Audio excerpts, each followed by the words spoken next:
हम हमेशा सुनते हैं ना कि हमारे समाज की या कह लें कि पूरे देश और दुनिया की सबसे बड़ी बीमारी मतलब सबसे बड़ी समस्या क्या है? बढ़ती हुई जनसंख्या। बिल्कुल। हाँ, एकदम बढ़ती जनसंख्या।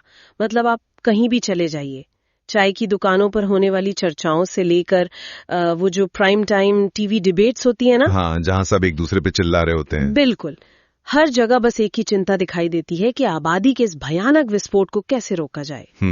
लेकिन क्या हो, अगर मैं बस एक विचार सामने रख रही हूं, क्या हो अगर हम अब तक बीमारी और उसके लक्षण में ही फर्क न कर पाए हों? ये एक बहुत ही गहरा सवाल है ना? क्या हो अगर बढ़ती हुई आबादी अपने आप में कोई बीमारी है ही नहीं, बल्कि सिर्फ एक लक्षण है किसी बहुत गहरी, पुरानी और अनदेखी आर्थिक समस्या का? और इसी वैचारिक उलझन को सुलझाना हमारी इस गहन चर्चा का मुख्य उद्देश्य है। ये एक ऐसा विषय है जहां सतह पर जो दिखता है ना, असली कहानी उसके बहुत नीचे, मतलब आंकड़ों और इंसानी मजबूरी के बीच कहीं छिपी होती है। एकदम सही कहा आपने। तो आज हमारे सामने जो स्रोत सामग्री है वो कृपा शंकर द्वारा लिखित एक बेहद प्रभावशाली लेख है जी। इसका शीर्षक है prosperity as a catalyst for population stability, यानी जनसंख्या स्थिरता की उत्प्रेरक के रूप में समृद्धि। बहुत ही दिलचस्प विषय है ये। बिल्कुल। और हमारा मिशन आज ये डिकोड करना है कि क्या जनसंख्या नियंत्रण के लिए वो डंडे का इस्तेमाल करना सही है या फिर समृद्धि का रास्ता ही इकलौता और स्थायी समाधान है। और यहाँ एक बात स्पष्ट करना बहुत जरूरी है। हाँ बिल्कुल, वो डिस्क्लेमर देना जरूरी है। हाँ, क्योंकि देखिए इस स्रोत में गरीबी, संसाधनों के वितरण और सरकारी नीतियों जैसे विषय शामिल हैं, जिन पर अक्सर तीखी राजनीतिक बहसें होती हैं। बिल्कुल। तो चर्चा में आगे बढ़ने से पहले हम ये स्पष्ट कर दें कि आज का हमारा मकसद किसी वामपंथी या फिर दक्षिणपंथी विचारधारा का चश्मा पहनना बिल्कुल नहीं है। एकदम नहीं। हमारा काम सिर्फ डेटा, इस रिसर्च के तर्कों और इसके पीछे के समाजशास्त्र को समझना है, ताकि विषय को पूरी निष्पक्षता से देखा जा सके। ये एक बहुत ही जरूरी स्पष्टीकरण है। और अगर हम सीधे लेखक के मुख्य तर्क पर आएं, हाँ चलिए शुरू करते हैं। तो उनकी शुरुआत एक बहुत कड़े और स्थापित मान्यताओं को चुनौती देने वाले दावे से होती है। उनका कहना है कि जनसंख्या नियंत्रण के लिए सख्त कानून बनाना असल में राष्ट्रहित में नहीं है। अच्छा। बल्कि ये बुनियादी और वास्तविक समस्याओं से ध्यान भटकाने की एक चाल प्रतीत होती है। एक मिनट, ये बात सुनने में थोड़ी अजीब लगती है। कैसे? मतलब अगर कोई देश ये मान रहा है कि उसके पास संसाधन कम है और आबादी ज्यादा है, तो सीधा कानून बनाना सबसे तार्किक समाधान लगता है ना? साधारण गणित के हिसाब से तो हाँ। वही तो, जैसे एक सीमा तय कर दी जाए कि भाई इससे ज्यादा बच्चे पैदा नहीं किए जा सकते। ये तो सीधा लॉजिक है। लेखक इसका विरोध क्यों कर रहे हैं? क्योंकि इंसानी समाज सीधा गणित नहीं है। ये तो है। लेखक हमारा ध्यान इस बात पर खींचते हैं कि कानून हमेशा हमेशा ऊपर से थोपा जाता है। सही बात है। जब आप सिर्फ कानून के जरिए आबादी को रोकने की कोशिश करते हैं, तो आप समस्या की जड़ पर वार नहीं कर रहे होते हैं। इसे इस तरह समझिए कि कोई मरीज किसी भयंकर अंदरूनी संक्रमण से जूझ रहा है। ओके, चलिए इसे थोड़ा विस्तार से समझते हैं। हाँ, तो मान लीजिए उस मरीज का शरीर बुखार के रूप में प्रतिक्रिया दे रहा है। बुखार वाला उदाहरण दिलचस्प है। तो क्या जनसंख्या वृद्धि दर असल में वो बुखार है? बिल्कुल। और हम संक्रमण का इलाज करने के बजाय सिर्फ माथे पर ठंडे पानी की पट्टियां रखकर थर्मामीटर का पारा नीचे लाने की कोशिश कर रहे हैं। एकदम सटीक। बुखार तो सिर्फ एक संकेत है ना कि शरीर के अंदर कुछ बहुत गलत चल रहा है। हाँ, अलार्म बेल की तरह। बिल्कुल। अगर सिर्फ थर्मोमीटर का पारा नीचे लाने पर फोकस किया जाए, तो क्या वो अंदरूनी संक्रमण खत्म हो जाएगा? नहीं, बल्कि हो सकता है मरीज की जान ही चली जाए। उल्टा मरीज की हालत और बिगड़ सकती है। लेखक बताते हैं कि अगर हम आंकड़ों का गहराई से अध्ययन करें, तो ये एक सर्वविदित तथ्य है कि सबसे अधिक जनसंख्या वृद्धि हमेशा गरीब और हाशिए पर रहने वाले वर्गों में ही दिखाई देती है। ये तो मैंने भी नोटिस किया है। और ये कोई संयोग नहीं है। जहां संसाधनों का सबसे ज्यादा अभाव है, वहीं परिवार का आकार सबसे बड़ा है। लेकिन यहीं पर मेरा एक सबसे बड़ा सवाल है, और मुझे यकीन है कि जो भी इस विषय पर थोड़ा बहुत सोचता है ना, उसका भी यही सवाल होगा। बताइए। अगर कोई परिवार पहले से भयंकर गरीबी में है, मतलब जिनके पास 2 वक्त की रोटी के पैसे नहीं है, तो वे एक और बच्चा पैदा करके अपना खर्च क्यों बढ़ाएंगे? सामान्य तर्क तो यही कहता है कि गरीब इंसान को कम बच्चे पैदा करने चाहिए ताकि वो बचे हुए संसाधनों से अपना गुजारा कर सके। सतह से देखने पर यह तर्क एकदम सही लगता है ना? लेकिन ये एक शहरी और मध्यम वर्गीय चश्मे से देखा गया नजरिया है। अच्छा, तो असलियत क्या है? जब हम उस वर्ग की बात करते हैं जो पूरी तरह से शारीरिक श्रम या दिहाड़ी मजदूरी पर निर्भर है, तो उनके लिए अर्थशास्त्र के नियम बिल्कुल अलग होते हैं। मतलब उनके लिए खर्च का गणित अलग है। हाँ, वहाँ एक बच्चा खर्च नहीं होता। तो फिर क्या होता है? एक संपत्ति, एक एसेट। संपत्ति कैसे? देखिए, मध्यम वर्ग में एक बच्चे का मतलब क्या है? हाँ। स्कूल की भारी फीस, महंगे गैजेट्स, कपड़े और कॉलेज फंड। अरे बाप रे, हाँ, आजकल तो बच्चों की पढ़ाई में लाखों खर्च हो जाते हैं। बिल्कुल, ये एक बहुत बड़ा आर्थिक निवेश है जो बच्चे के 25 साल के होने तक लगातार चलता है। सही बात है। लेकिन एक गरीब खेतीहर मजदूर या दिहाड़ी मजदूर के लिए एक नया बच्चा मतलब कमाने वाले दो और हाथ। उनके लिए ये मूक यानी खाने वाले बनाम हाथ यानी कमाने वाले का गणित है। मतलब वो बच्चे को एक खर्च के तौर पे नहीं देखते। नहीं, 7 या 8 साल की उम्र से ही वो बच्चा परिवार के काम में हाथ बटाने लगता है। चाहे वो मवेशी चराना हो या खेत में काम करना हो या कूड़ा बीनना हो। तो क्या ये एक तरह का रिटायरमेंट प्लान है? आप ऐसा कह सकते हैं। मतलब इसे ऐसे देखा जा सकता है कि जिनके पास ना तो कोई बैंक बैलेंस है, ना कोई हेल्थ इंश्योरेंस है और ना ही बुढ़ापे के लिए कोई पेंशन है, उनके लिए बच्चे ही उनका इकलौता इंश्योरेंस है। ये एक बहुत ही सटीक विश्लेषण है। अर्थशास्त्र की भाषा में इसे अक्सर सर्वाइवल स्ट्रैटेजी कहा जाता है। सर्वाइवल स्ट्रैटेजी मतलब ये इंसान रूपी बीमा है? बिल्कुल।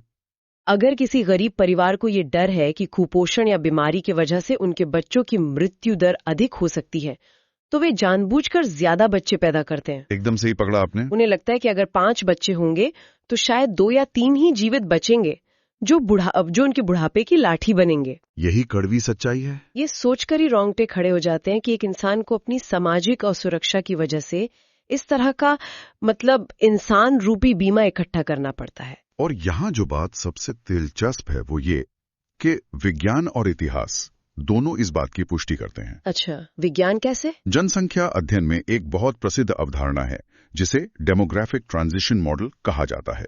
Demographic transition model? हाँ, ये मॉडल समझाता है कि जैसे जैसे कोई समाज विकसित होता है उसकी आबादी कैसे बदलती है। चलिए इस मॉडल को थोड़ा डिकोड करते हैं। ये काम कैसे करता है? इसके मुख्य रूप से कुछ चरण होते हैं। पहले चरण में जब समाज बहुत पिछड़ा होता है तो जन्म दर भी बहुत ऊंची होती है और मृत्यु दर भी ऊंची होती है। एकदम सही। लोग बहुत बच्चे पैदा करते हैं लेकिन बीमारियां और भूखमरी उन्हें मार देती हैं। इसलिए कुल आबादी स्थिर रहती है। मतलब जितने पैदा हुए लगभग उतने ही गुजर गए। हाँ, फिर आता है दूसरा चरण। इसमें क्या होता है? यहाँ आधुनिक चिकित्सा, टीके और साफ पानी पहुंचना शुरू होता है। तो स्वास्थ्य सुविधाएं बेहतर हो जाती हैं? बिल्कुल। इससे मृत्यु दर अचानक से नीचे गिर जाती है।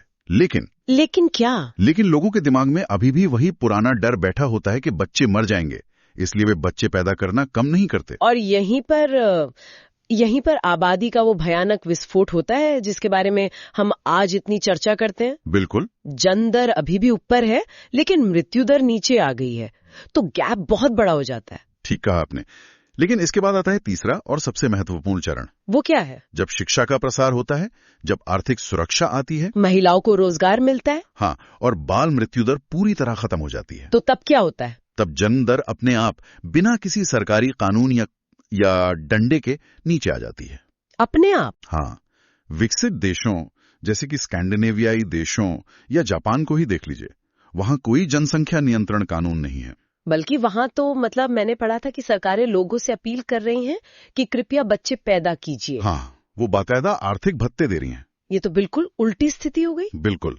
वहां उच्च जीवन स्तर, शिक्षा और स्वास्थ्य सुविधाओं ने परिवार नियोजन को एक स्वाभाविक प्रक्रिया बना दिया है।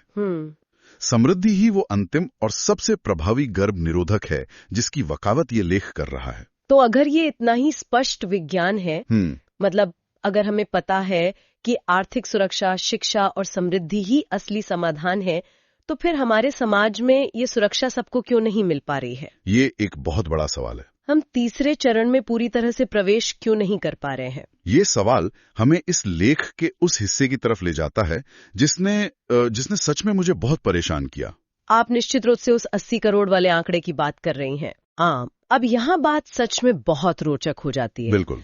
लेखक इस बात पर कड़ा प्रहार करते हैं कि असली समस्या जनसंख्या नहीं है। तो क्या है? बल्कि सरकारों की वह विफलता है जिसके कारण लोग अभी भी भयंकर गरीबी में हैं। लेख में एक आंकड़ा दिया गया है कि आज भी देश की लगभग 80 करोड़ जनता सरकारी खाद्यान्न सहायता यानी मुफ्त या बहुत सस्ते राशन पर निर्भर होकर जीवन बिता रही है। 80 करोड़ मतलब क्या हम इस संख्या के विशाल आकार का अंदाजा लगा पा रहे हैं? ये बहुत बड़ी संख्या है। अगर हम यूरोप के कई प्रमुख देशों की कुल आबादी को मिला भी देना तो भी वो इस आंकड़े से कम बैठेगी। ये आंकड़ा एक बहुत ही महत्वपूर्ण सवाल खड़ा करता है। हाँ, बताइए। ये सिर्फ ये नहीं बताता कि हमारे यहाँ गरीबी रेखा के नीचे कितने लोग हैं। ये दरअसल आर्थिक असमानता, बेरोजगारी और संसाधनों के घोर असमान वितरण की एक बहुत ही भयानक तस्वीर पेश करता है। बिल्कुल। सारा इसी 80 करोड़ के आंकड़े की तरफ है। मैं इसे एक मनोवैज्ञानिक नजरिए से देखने की कोशिश कर रही हूँ। कैसे? मनोविज्ञान में स्कैर्सिटी माइंडसेट या अभाव की मानसिकता जैसी एक चीज होती है। हाँ, इसके बारे में काफी रिसर्च हुई है। जरा सोचिए, जिस इंसान का पूरा दिन, उसकी पूरी शारीरिक और मानसिक ऊर्जा सिर्फ इस चिंता में निकल जाती हो कि आज शाम के खाने का इंतजाम कैसे होगा। सही बात है। या सरकार से मिलने वाला राशन इस महीने कब बंटेगा।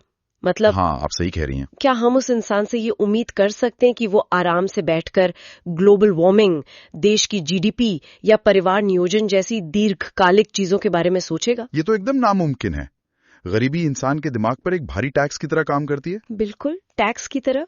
जब आप सर्वाइवल मोड में होते हैं ना, जब आप बस किसी तरह एक एक दिन जिंदा रहने की जद्दोजहद कर रहे होते हैं, तो आपकी सोच अगले 24 घंटे या ज्यादा से ज्यादा अगले हफ्ते तक ही सीमित रह जाती है। उससे आगे का सोचने की फुर्सत ही कहाँ है। वही तो, 10 साल बाद बच्चों की पढ़ाई का खर्च कैसे निकलेगा, ये सोचने की मानसिक क्षमता ही उस अभाव में, उस गरीबी में खत्म हो जाती है। और यही वो बिंदु है जहाँ ये लेख अपनी सबसे गहरी चोट करता है। कैसे? 80 करोड़ लोगों का राशन पर निर्भर होना केवल एक लॉजिस्टिक चुनौती नहीं है, ये इस बात का प्रमाण है कि विकास का लाभ सब तक नहीं पहुंचा है।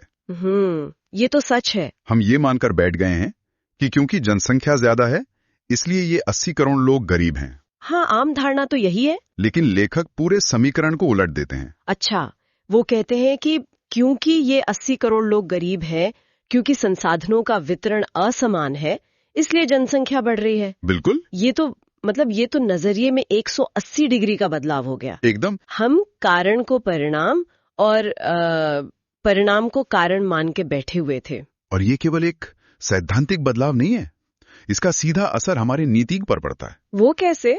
अगर आप मानते हैं कि आबादी गरीबी का कारण है, तो आप लोगों को कम बच्चे पैदा करने के लिए दंडित करेंगे, कानून बनाकर। हाँ, लेकिन अगर आप मानते हैं कि गरीबी आबादी बढ़ने का कारण है, तो आप गरीबी मिटाने, स्कूल बनाने और रोजगार पैदा करने पर निवेश करेंगे। ये तो बहुत तार्किक बात है। अगर किसी समाज में मुट्ठी भर लोगों के पास देश की ज्यादातर संपत्ति हो और करोड़ों लोग सिर्फ सरकारी अनाज के भरोसे हों, तो वहां परिवार नियोजन के कानून थोपना न केवल अव्यवहारिक है, बल्कि ये समस्या के मूल कारण को पूरी तरह से नजरअंदाज करना है। इसका मतलब तो ये हुआ कि सख्त कानून अक्सर उस वर्ग को ही सबसे ज्यादा निशाना बनाते हैं जो पहले से ही व्यवस्था का मारा हुआ है। बिल्कुल, पीड़ित को ही सजा देना। ये तो ऐसा ही है जैसे किसी ऐसे इंसान को दंडित करना जिसे तैरना नहीं आता क्योंकि वो डूब रहा है। हाँ, बजाय इसके कि उसे तैरना सिखाया जाए या लाइफ जैकेट दी जाए। एक बेहतरीन सादृश्य है ये। इसीलिए इस लेख का जो निष्कर्ष है वो निराशाजनक नहीं है। हाँ, उसमें एक उम्मीद है, बल्कि बहुत ही सकारात्मक और एक मजबूत समाधान की दिशा में है। लेखक का स्पष्ट तर्क है कि यदि समाज के हर वर्ग को गुणवत्तापूर्ण शिक्षा मिले, बेहतर स्वास्थ्य सेवाएं सुलभ हो, उनके हाथों में काम हो और सबसे इम्पोर्टेंट उन्हें एक सम्मानजनक जीवन जीने का मौका मिले, तो जनसंख्या वृद्धि की ये जो समस्या हमें इतनी विकराल और डरावनी लगती है, वो हल हो जाएगी। वो काफी हद तक अपने आप स्वाभाविक रूप से स्थिर हो जाएगी। इसके लिए किसी जोर जबरदस्ती की आवश्यकता नहीं होगी। तो अगर हम इस पूरी चर्चा के धागों को एक साथ पिरोएं जी, तो मुख्य बात यहाँ आकर टिकती है कि हम इंसानों को किस नजरिए से देखते हैं। बिल्कुल सही। क्या दुनिया भर के लोग इस धरती पर एक बोझ हैं जिन्हें किसी भी तरह बस कम किया जाना चाहिए, या फिर हम उन्हें एक मानव संसाधन के रूप में देखते हैं? हाँ, ह्यूमन रिसोर्स। स्रोत के अनुसार समाधान उन्हें दबाने, डराने या कानून से बांधने में नहीं है। बिल्कुल नहीं, बल्कि उनकी बुनियादी जरूरतों को पूरा करके उन्हें सशक्त बनाने में है। और जब लोग सशक्त होते हैं, जब उन्हें अपने भविष्य पर नियंत्रण महसूस होता है, तो वे स्वाभाविक रूप से अपने और अपने परिवार के लिए बेहतर और तार्किक फैसले लेते हैं। ये तो मानव स्वभाव है।